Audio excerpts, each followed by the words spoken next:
fast and turned out to have one of the finest natural talents of all time. Clark never seemed to have an off day and didn't argue or complain. He just got into the car he was given and drove it faster than anyone else.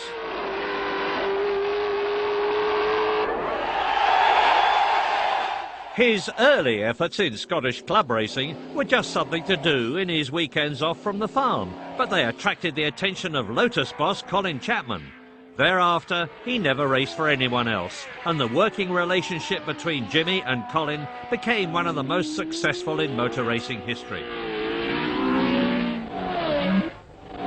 The superb climax-powered Lotus 25 and 33 gave them 2 world championships, and the brilliant 49 was to become another world beater. But Jim's career wasn't all plain sailing. In the 1961 Italian Grand Prix, he collided with Ferrari star Wolfgang von Trips. The German and several spectators were killed, but Clark was blameless. In 1962, after a great fight with Graham Hill and BRM, he seemed set for his first title until the final race in South Africa. When he was way out in the lead, a loose sump plug leaked oil and the title was gone. But in 1963, he was indomitable, with 7 effortless victories in the elegant Lotus Climax, and became undisputed world champion. I started as an amateur. There was no idea or no intention of becoming world champion, but I was curious to find out what it was like to drive a car fast, to drive on a certain circuit, to drive a certain type of car.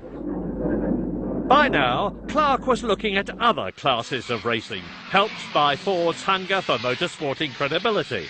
With the Lotus Cortinas, Clark devastated saloon car racing.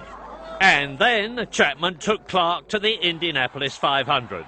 At his first attempt, he shook the American establishment by finishing second.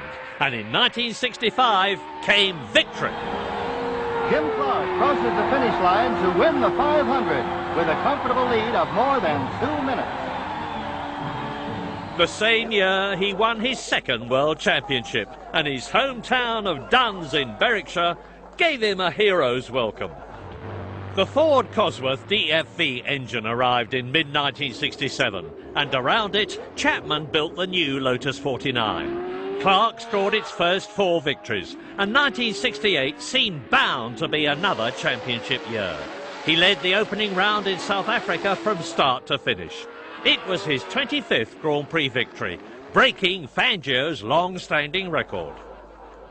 But that April, in a minor Formula 2 race in Germany, when a rear tyre deflated at 150 miles an hour, even Clark's superhuman skill couldn't save him.